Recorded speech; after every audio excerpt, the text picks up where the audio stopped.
7:21, el canciller de la República está con nosotros.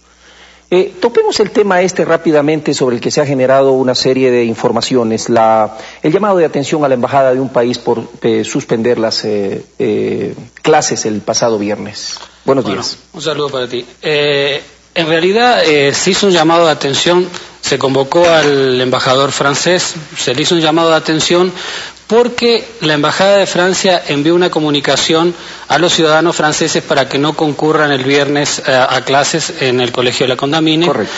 Debido a las manifestaciones, al acto que había por el recordatorio del 30 de septiembre.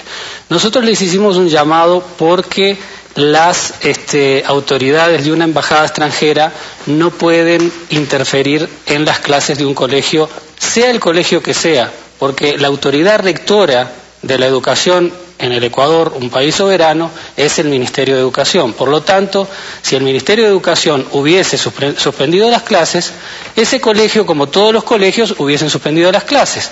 Además, nosotros no podemos permitir ese tipo de actitudes porque mañana cualquier embajada podría decirle a un colegio no aceptamos la pensión que marca el Ministerio de Educación porque estamos precautelando la economía de nuestros ciudadanos. Entonces no puede ser aceptado ese tipo de actitudes. Hablamos con el embajador aceptó que no habían escuchado realmente lo que decía el Ministerio de Educación, por lo tanto se comprometieron a que no va a volver a ocurrir y el problema quedó ahí, no pasó mucho más de eso. Un llamado de atención porque nosotros somos un país soberano en el que no podemos aceptar que embajadas extranjeras puedan interferir mínimamente en un colegio privado, pero no es nada, del otro mundo. Correcto. Aclarado el tema, sigamos. El canciller inició una visita extensa a diversos países. ¿Cuántos son? ¿Qué se busca? ¿Por qué viaja esta delegación? Bueno, nosotros desde un comienzo lo que hemos buscado es tratar de abrir nuevos mercados, de abrir nuevas relaciones políticas, de relacionarnos con todo el mundo. Antiguamente los gobiernos anteriores priorizaban solo dos relaciones, Estados Unidos y Europa, y no les importaba abrir el mundo o abrir las puertas al mundo, y por lo tanto dependían y creaban una dependencia solo de esos dos mercados y solo de esas dos relaciones políticas. Nosotros abrimos Asia, abrimos Oriente Medio y ahora estamos haciendo una gira por países importantes como Italia y Suiza, que ya tenemos una relación para profundizar las relaciones políticas y para profundizar las relaciones económicas y las relaciones comerciales. Por tener una idea, con Suiza, ¿cómo estamos? ¿Cuánto le vendemos? ¿Cuánto nos vende ellos?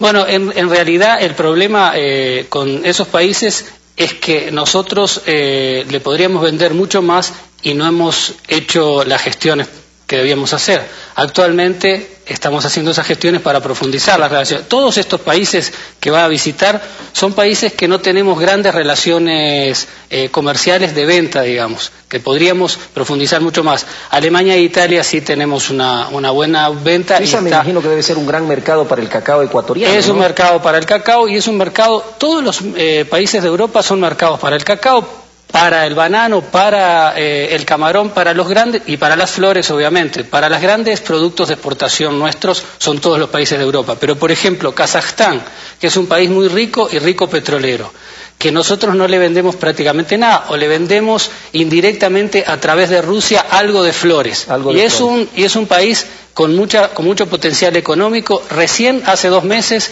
que abrimos relaciones con Kazajstán. Y Kazajstán está interesado en flores, en banano, en camarón, en muchos productos que nosotros podríamos exportar directamente y no a través de Rusia. A propósito de negociaciones, el día de ayer el presidente norteamericano envió al Senado y a la Cámara de Diputados los tratados de libre comercio de Colombia, Corea Corea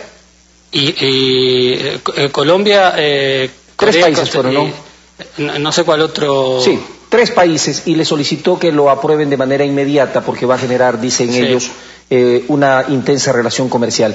Se están tomando medidas sobre este tema, tomando en cuenta de que ya las plañideras de este país, apenas se acuerde el Tratado de Libre Comercio con Colombia, verán que las fronteras se cierran, que ya no nos compran nada, la hecatombe como siempre. Bueno, nosotros estamos, además de generando negociaciones con distintos países, también estamos generando una negociación con el propio Mercosur. El Mercosur nos puede abrir las puertas al mercado de América del Sur, cosa que es otro mercado que nosotros no hemos explorado. Nosotros hemos creado una dependencia de Estados Unidos y Europa y no hemos creado el mercado intrarregional, como sí lo ha creado Europa.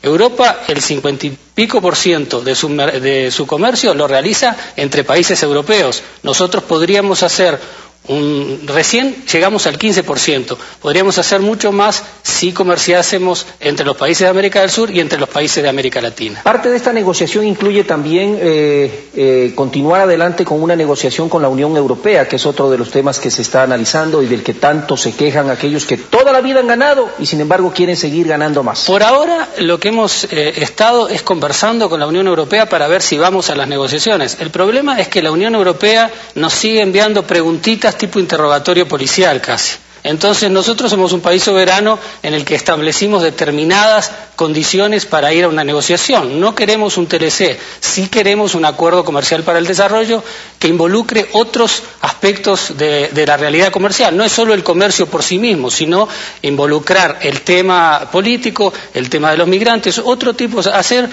un acuerdo en el que sea mucho más integral y no solo comercial, no solo libre comercio. Eso a Europa le cuesta mucho, entonces por eso todavía no podemos entrar en las negociaciones. Correcto. Aparte de toda esta situación, se ha generado una serie de críticas a la política que efectúa la Cancillería por una serie de manifestaciones que se han dado en el caso de Libia, que es el que más se ha generado. Para la gran mayoría de las personas no se termina de entender y pretenden endosarle al gobierno un apoyo hacia Muammar Gaddafi cuando lo que ustedes expresaron por medio de la Cancillería es totalmente diferente. Nosotros dejamos claro que no apoyábamos ni al gobierno de Gaddafi ni a la oposición que tenía apoyo de la OTAN, pero lo que no apoyamos y lo que repudiamos sobre todo es una intervención extranjera. Si los libios tienen un problema interno, que lo resuelvan internamente. Y nosotros no vamos a apoyar a ninguna de las dos partes en disputa, pero no podemos aceptar que la OTAN, violando las resoluciones del propio Consejo de Seguridad, porque malinterpretaron la versión de la resolución del Consejo de Seguridad, intervengan en un país con claros propósitos de ver los recursos naturales que tiene ese país, porque da la casualidad el petróleo y el gas y además el agua de Libia, que a futuro puede ser muy importante, son lo que se van a empezar a repartir en los próximos meses. Entonces, eso sí, no lo podemos aceptar de ninguna forma, como no podemos aceptar que lo mismo ocurra con Siria, porque geoestratégicamente es un país importante. Más allá de repudiar cualquier violación a los derechos humanos, en Libia, en Siria, en cualquier lugar. Nosotros repudiamos las violaciones a los derechos humanos, pero repudiamos el intervencionismo de las potencias extranjeras que lo que quieren es adueñarse o de una situación geoestratégica o de recursos importantes naturales. Vale anotar que muchos de los que hoy lo critican a Gaddafi lo tenían como excelente amigo. Hablemos de los países que ahora están volviéndole la espalda y que aprobaron la intervención en su país, ¿no? Esa es la doble moral. Ellos prácticamente hace 8 meses, nomás 9 meses, 10 meses, no existían violaciones a los derechos humanos. De repente, de un día para otro, se dieron cuenta que Gaddafi era un violador de los derechos humanos. Eso no le pueden echar el cuento, no sé a quién, pero a nosotros no. Los que se creían dueños de la Cancillería, cuyos apellidos estaban ya destinados a determinadas embajadas, se llenan la boca hablando de que en la época de ellos este país era soberano y que ahora somos sumisos, dicen. Era tan soberano que privatizaron Tiwinsa, un símbolo de la nacionalidad, un símbolo por el cual nuestras gloriosas Fuerzas Armadas pelearon y reivindicaron y lucharon, finalmente lo entregaron privatizándolo en un kilómetro cuadrado en Perú.